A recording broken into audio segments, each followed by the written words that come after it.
আজ তোর জেঠু বাড়িতে নেই, তুই কাজ করে নে। আজ স্নান করার সময় চুল কেটে রেখেছি, তোর অনেক সুবিধা হবে। আমি বললাম, দাঁড়াও, আমি একটা প্যাকেট নিয়ে আসছি, ততক্ষণে তুমি ম্যাক্সি পরে নাও। প্যাকেট আনার পর জেঠিমা সেটা থেকে একটা জিনিস বের করে জিজ্ঞাসা করলো, এটা কি এনেছিস রে? আমি বললাম, এটা বিদেশি বেলুন, এটা থাকলে সমস্যা হবে না। আমি শচীন। আজ যে ঘটনা বর্ণনা করছি সেটা ঘটেছে দুর্গাপুজোর ঠিক আগের দিন। আমাদের পাশের বাড়িতেই থাকেন স্মিতা জেঠিমা। যেমন অপরূপ সুন্দরী, ফিট ও আকর্ষণীয়। রোজ তার কথা ভেবে নির্ঘুম রাত পার করি। মহালয়ার আগের দিন নতুন রয়্যাল এনফিল্ড কিনে দুপুরবেলা বাড়ি ফিরলাম। বাড়ির সামনে বাইক রাখছি, এমন সময় স্মিতা জেঠিমা বাড়ি থেকে বেরোচ্ছিল। আমায় দেখে বলল, কিরে চয়ন, নতুন বাইক কিনলি, পুজোয় চড়াস একদিন। জেঠিমা একটা আকাশি রঙের কালো কাজ করা তাঁতের শাড়ি পরেছে আর নীল ব্লাউজ। যেহেতু স্মিতা জেঠিমার বর আমার বাবার চেয়ে বড়, তাই বাধ্য হয়েই জেঠিমা বলি। জেঠিমা এতই সুন্দরী যে বৌদি বললেও চলবে। তার বর্ণনাটা আগে দিয়ে রাখি। জেঠিমার বয়স 52, উচ্চতা 5 ফুট 8 ইঞ্চি, গায়ের রং একদম ফর্সা। শঙ্কর জেঠু স্মিতার চেয়ে 18 বছরের বড়। খুব অল্প বয়সেই জেঠিমার বিয়ে হয়েছিল, তারপর কিছু বছরের মধ্যেই তাদের প্রথম সন্তান রানাদা জন্ম নেয়। জেঠিমাকে বললাম, কি গো, এত সেজেগুজে কোথায় যাচ্ছ? জেঠিমা বলল, আরে পুজোর সময় তোর রানাদারা আসছে বলে ওদের ফ্ল্যাটটা একটু দেখতে যাচ্ছি, সব ঠিক আছে কিনা। আমি বললাম, ও, তুমি মহেশতলা যাচ্ছ, তাহলে আজই চল, লং ড্রাইভ হয়ে যাবে, দারুণ একটা ফ্লাইওভার হয়েছে। জেঠিমা বলল, আমি একটু ফ্রেশ হয়ে নি, 4:30টায় বেরোবো। জেঠিমা খুব খুশি হয়ে গেল, আমিও খুব খুশি হলাম, অনেকটা রাস্তা জেঠিমার সাথে ঘুরতে পারবো। আমি একটা জিন্স আর টি শার্ট পরে 4:30টায় বেরোলাম। ফ্লাইওভারে ওঠার পরেই বৃষ্টি শুরু হয়ে গেল। দুজনই কাক ভেজা ভিজলাম। সারা রাস্তা জেঠিমা আমাকে ধরে বসেছিল। ফ্ল্যাটে পৌঁছাতে 6টা বেজে গেল। বৃষ্টি থামলেও আমাদের খুব ঠান্ডা লাগছিল। জেঠিমা বলল, চয়ন, এই অবস্থায় বাড়ি ফিরব কি করে? আকাশ দেখে মনে হচ্ছে আরও বৃষ্টি হবে। আর দুজনেই ভিজে গেছি। এই অবস্থায় ফিরলে আরও ঠান্ডা লেগে যাবে। তার চেয়ে কাল যদি তোর ছুটি থাকে, তাহলে এখানে আজ রাত্রিটা থেকে যাই। আমি তো মনে মনে হেব্বি খুশি হলাম। যদি এই সুযোগে গল্প করা যায়, তাহলে তো ভাগ্য খুলে যাবে। আমি বললাম, কাল আমার ছুটি, কিন্তু খাবে কি আর পরবে কি? জেঠিমা বলল, একটা তোয়ালে আছে, ওটা আমি পরে নেব, আর তুই একটা গামছা পরে নিস। আর রাত্রিরে কিছু খাবার অর্ডার দিয়ে দিস। আমি স্নান করে আসি, আমার হয়ে গেলে তুই স্নান করে নিস। এই বলে জেঠিমা বাথরুমে ঢুকে গেল। আমি বারান্দায় দাঁড়িয়ে সিগারেট খাচ্ছিলাম। দারুণ লাগছিল 13 তলার বারান্দায় দাঁড়িয়ে গঙ্গা দেখতে। তখনও জানতাম না যে এর চেয়েও অনেক সুন্দর রাত আমার জন্য অপেক্ষা করছে। ছিটকিনি খোলার আওয়াজে সাবধান হলাম, আর যা দেখলাম তাতে আমি মুগ্ধ হয়ে গেলাম। জেঠিমা বাথরুম থেকে বেরিয়েছে একটা বাসন্তী রঙের শাড়ি পরে। আমি অবাক হয়ে জেঠিমাকে দেখছি। কিছুক্ষণ পরে জেঠিমা বলল, চয়ন, সারা রাত তুই আমায় দেখতে পাবি, এখন স্নানটা করে আয়। আমি গিজার চালিয়ে এসেছি, আর জামা কাপড় আমায় দিয়ে যা, আমি রান্নাঘরের দড়িতে মেলে দিয়ে আসি, তাহলে কাল সকালের মধ্যে শুকিয়ে যাবে। এরপর আমি বাথরুমে ঢুকে গেলাম। স্নান শেষে দেখলাম স্মিতা এসি চালিয়ে বেডরুমে বিছানায় বসে আছে। আমিও ঘরে গিয়ে জেঠিমার পাশে বসলাম। জেঠিমা বলল, চয়ন, কিছু খাবার অর্ডার করে দে, না হলে বেশি রাত হয়ে গেলে কিছু পাবো না, সারা রাত উপোস করে কাটাতে হবে। আমি জেঠিমার কথা মতো খাবার অর্ডার করে বললাম, এখন তো সবে 7:30টা বাজে, এখানে টিভিতে ডিশ লাইনের কানেকশনও নেই, এতক্ষণ সময় কি করে কাটাবে? জেঠিমা বলল, আয়, তোকে আমি আমার ছোটবেলার গল্প বলি। এই বলে জেঠিমা বলতে শুরু করল। আমাদের বাড়ি বর্ধমানের গুড়াব গ্রামে। আমরা 6 বোন ও 2 ভাই। আমি হচ্ছি মেজো। অভাবের সংসার, তাই যখন তোর জেঠুর সাথে বিয়ের সম্বন্ধ এলো, বাবা ছেলে কলকাতায় থাকে বলে আর কোনো কিছু না দেখেই বিয়ে দিয়ে দিল। আমার তখন বয়স খুব একটা বেশি না, স্কুলে পড়তাম। পরীক্ষা দেওয়ার আগেই বিয়ে দিয়ে এখানে পাঠিয়ে দিল। তোর জেঠু আমার চেয়ে 18 বছরের বড়। তখন আমাদের এত পয়সা ছিল না। সারা দিন বাড়িতে কাজের লোকের মতো কাজ করতাম।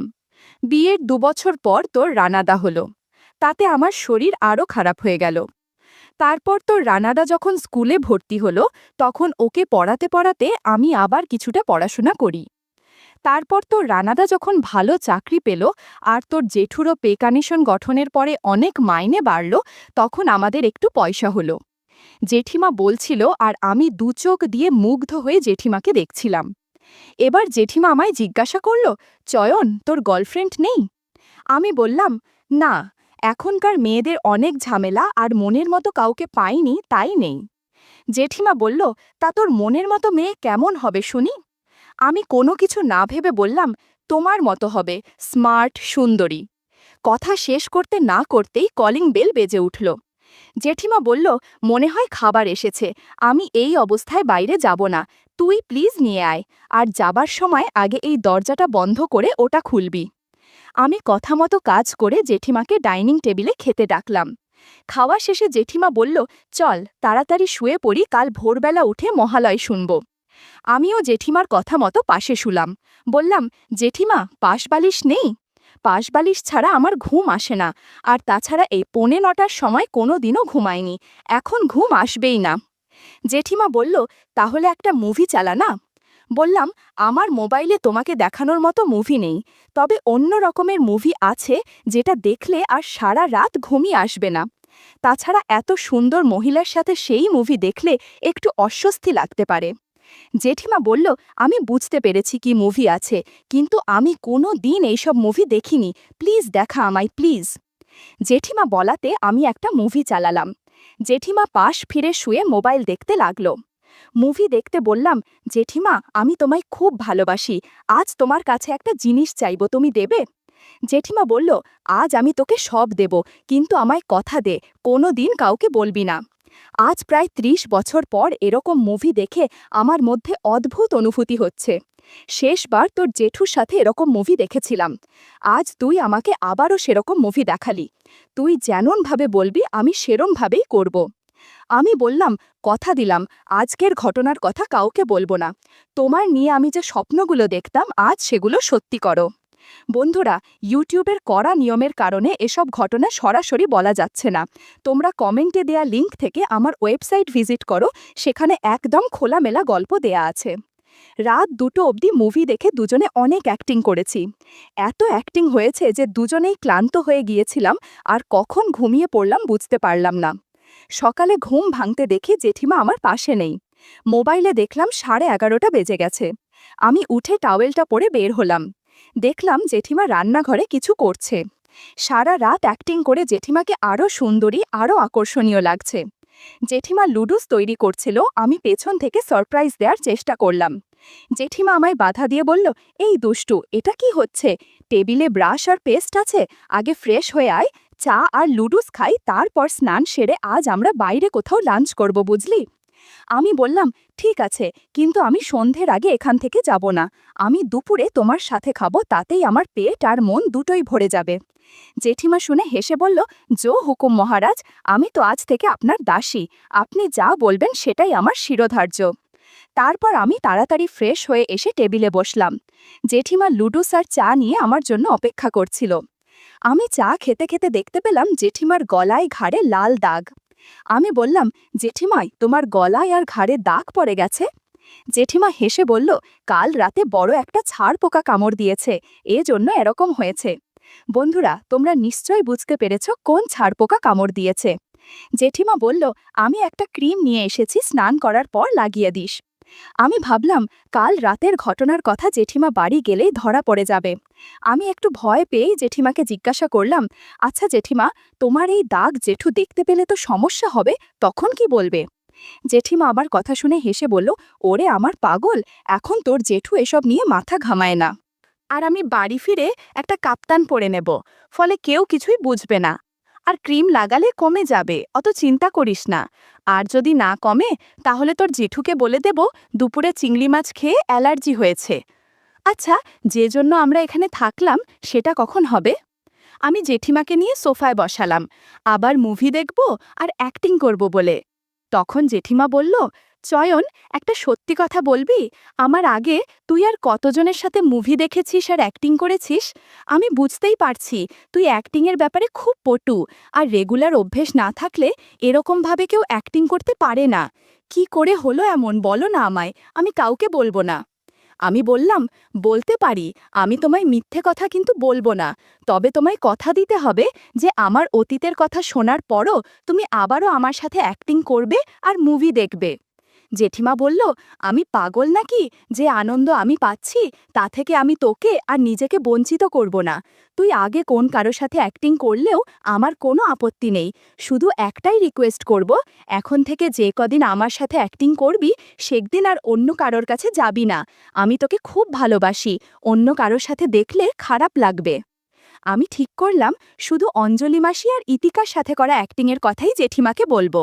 তাই বললাম, এখন আমি তোমাকে ছাড়া আর কারো সাথে অ্যাক্টিং করব না, কিন্তু প্লিজ প্রত্যেক সপ্তাহে একবার করে তোমার বাড়িতে বা এখানে না হলেও সল্টলেকের একটা হোটেলে নিয়ে গিয়ে তোমার সাথে মুভি দেখব আর অ্যাক্টিং করব। এখন বলি, তোমার আগে আমি দুজনের সাথে অ্যাক্টিং করেছি। আমাদের বাড়িতে যে অঞ্জলি মাসি কাজ করেন না, তাকে আমি ক্লাস 11 থেকে গ্র্যাজুয়েশন অবধি অ্যাক্টিং করেছি। তবে এখন মাঝে মাঝে বাড়ি ফাঁকা থাকলে অ্যাক্টিং করি। অঞ্জলি মাসির কারণেই আমি অনেক দক্ষ। তখন তো আর কেউ ছিল না, তাই আমি রোজ রাতে সবাই ঘুমিয়ে পড়লে অঞ্জলি মাসির সাথে অ্যাক্টিং করে ঘুমিয়ে পড়তাম। মাঝে মাঝে দুপুরে বাড়িতে কেউ না থাকলেও করতাম। আমি যখন অঞ্জলি মাসির সাথে অ্যাক্টিং করতাম তখন মনে মনে তোমার কথাই ভাবতাম, কিন্তু আরও ভালো করে অ্যাক্টিং শিখি ইতিকা কাকিমার কাছে। আমি যখন আগে মুর্শিদাবাদে ছিলাম তখন তার বাড়িতেই পেইং গেস্ট থাকতাম। একটা ঘটনার পর আমরা পরস্পরের খুব কাছে এসে যাই, আর তারপর থেকে আমি রোজ 4-5 বার করে তার সাথে অ্যাক্টিং করতাম। জেঠিমা শুনে একটু হিংসে হলো আর বলল, তোর ইতিকা আমার চেয়ে অনেক সুন্দরী আর ইয়াং, এজন্যই তো রোজ অভিনয় করেছিস, তাই না? আমি বললাম, আরে না না, ইতিকা তোমারই বয়সী হবে আর আর একটু স্বাস্থ্যবান। আমি ইতিকা কাকির সাথে রোজ অ্যাক্টিং করতাম, কারণ ইতিকা কাকির কেউ ছিল না, সে বিধবা। সারা বাড়িতে আমরা দুজনেই থাকতাম, ফলে অনেক সুবিধা হতো। রোজ আমরা নতুন নতুন মুভি দেখতাম আর অ্যাক্টিং করতাম। আমার অ্যাক্টিংয়ে ইতিকা কাকিমা অনেক খুশি ছিল। আমাকে ছাড়া সে কাউকে কল্পনা করতে পারত না। রাতে ইতিকা কাকিমা নাইটি করে অ্যাক্টিং করত, সাথে আমিও অ্যাক্টিং করতাম।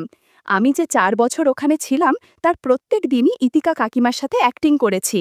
আর এখন আমি যে 5 দিনের জন্য মুর্শিদাবাদ যাই তখন ইতিকা কাকিমার সাথেই থাকি। তুমি প্লিজ এখানে আমার সাথে অ্যাক্টিং চালিয়ে যাও, তাহলে রোজ 5 বার করে তোমার সাথে চর্চা করতে পারবো। জেঠুমা বলল, এত ভাগ্য করে আমি আসিনি রে, আমি যেটুকু সময় তোর সাথে থাকবো তাতেই আমার জন্য ভালো। নে, এখন আর প্লিজ সময় নষ্ট করিস না, তাড়াতাড়ি অ্যাক্টিং শুরু কর। জেঠিমার কথার সম্মতি পেয়ে আমরা আবারও অ্যাক্টিং চর্চা শুরু করলাম। 3 ঘন্টা সারা বাড়ির বিভিন্ন জায়গায় আমরা অ্যাক্টিং করেছি। সব রুম এলোমেলো হয়েছিল। সব গুছিয়ে আমরা লাঞ্চের জন্য বেরিয়ে গেলাম। আমাদের খাওয়া শেষ হলে ও জেঠুকে ফোন করে জিজ্ঞাসা করল, জেঠু কি বিরিয়ানি খাবে নাকি। জেঠু জানালো, জেঠুর এক বন্ধু বিদেশ থেকে এসেছে, ওরা একসাথে ড্রিঙ্ক করবে, তাই বাড়িতে এসে আর কিছু খাবে না, আর আসতেও 11টা বেজে যাবে। জেঠিমা খুব খুশি হলো, আমিও হলাম। জেঠিমা বলল, চল একটু শপিং করি, তারপর বাড়ি যাব। আমরা শপিং করলাম। জেঠিমা আমাকে একটা নীল রঙের খুব ভালো জামা কিনে দিল। আমিও ওকে একটা সিল্কের শাড়ি আর একটা নাইটি কিনে দিলাম। বাড়ি ফেরার পথে ওষুধের দোকান পড়ল। আমি বললাম, তুমি একটু দাঁড়াও, আমি একটা জিনিস কিনে আনছি। কিছুক্ষণের মধ্যে আমি একটা প্যাকেট নিয়ে ফিরে এলাম। জেঠিমা বলল, কি এনেছিস দেখি। আমি বললাম, বাড়ি গিয়ে দেখো, এখন চলো তাড়াতাড়ি। আমি জেঠিমার হাতেই প্যাকেটটা দিলাম বাইক চালাবো বলে।